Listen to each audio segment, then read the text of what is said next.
This is KCTV English News. I'm Nick Brontes.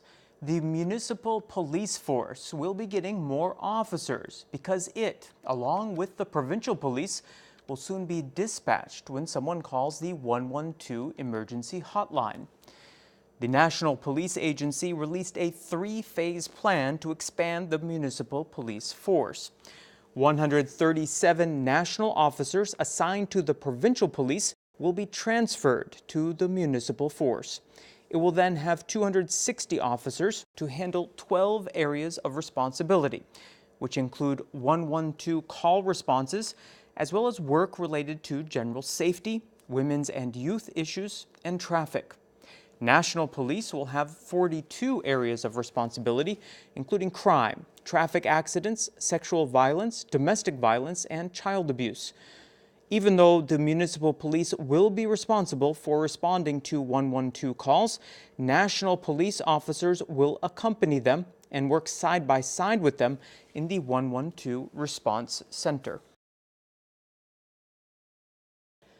The Environmental Resources Recycling Center in Dongbokni, Gujaub will begin operations February 15th. As the island's landfills approach full capacity, zones 1 and 6 at the Dongbok landfill are now partially complete and will begin accepting general waste and fly ash on the 15th. The Dongbokni Village Association, which had organized group opposition to the facility to suspend construction, has said that it will now work to get the center up and running. The landfill has a capacity of 2.4 million tons of waste. Construction is 90% finished, and it is scheduled for full completion in March. For the first time in 5 years, fewer than 10,000 people in 1 year have moved to the island from other parts of the country. Statistics Korea says only 8,853 people moved to Jeju last year. The tally had topped 10,000 since 2014, when it hit 11,112. 1,038 people moved to Jeju in January 2018. 766 came in June and only 47 in December. Analysts say that's evidence that the rush to Jeju that began in 2010 is petering out. Drivers of electric vehicles now have to pay at the provincial office parking lot. The province began collecting fees February 1st from people who park for over 1 hour. Through January, EV drivers could park for free. They are paying only half of what drivers of standard vehicles pay. Cars owned by April 3rd incident victims and their relatives also get the 50% discount. Last year, 450,000 cars used the parking lot. They paid a total of 64 million won in fees. The provincial government is expanding the number of Sunurum childcare centers, where parents help each other take care of their children. The province began a 15-day public search for 10 new center locations February 1st. Nonprofit corporations and organizations can apply to open a center.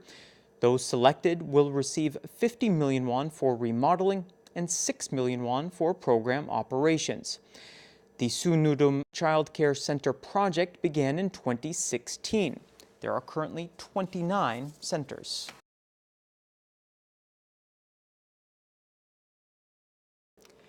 One of Jeju's provincial council members wants to further restrict the relocation and expansion of the island's casinos.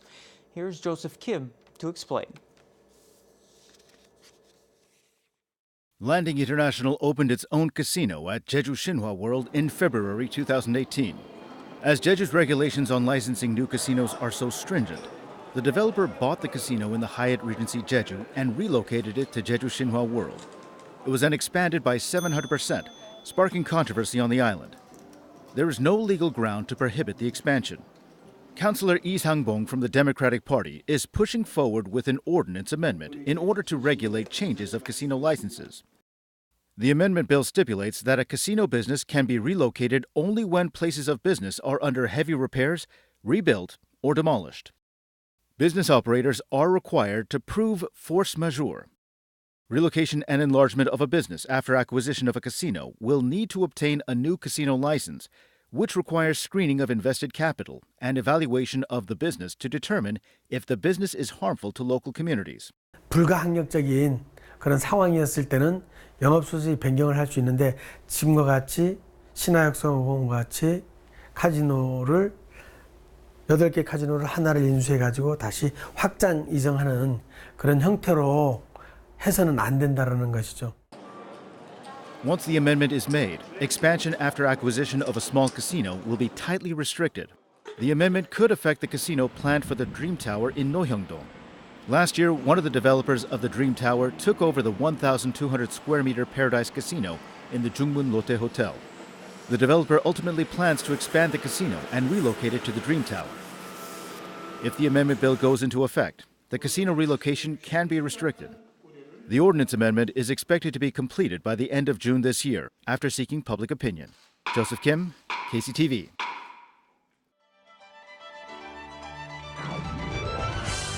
Norime Park's Plum Blossom Festival includes treasure hunts and flower necklace making.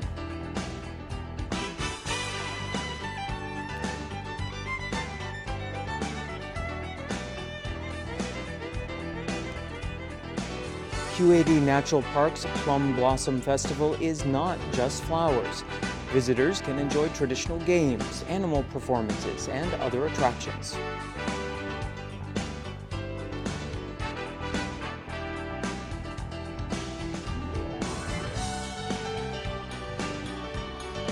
Brighten up your nights at the Jeju Light Art Flash, which is running through March 15th.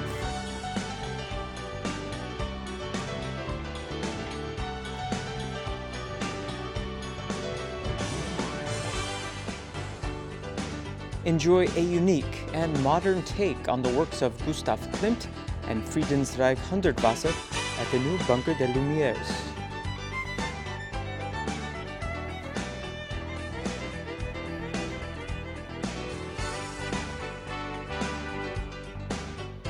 Korean and international movies are being screened for free at 3 p.m. Tuesday through Saturday at the Jeju Movie Culture and Arts Center in Tapdong.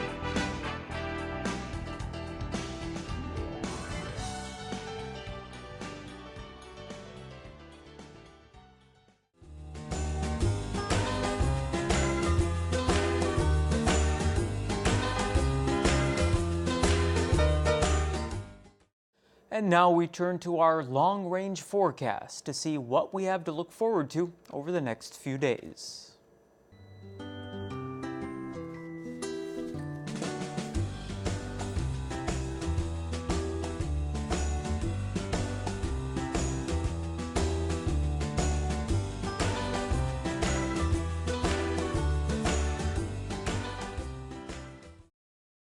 And that brings us to the end of today's newscast. Thank you for joining me, and I hope everyone is enjoying the Lunar New Year holidays. 시청자 여러분, 고맙습니다.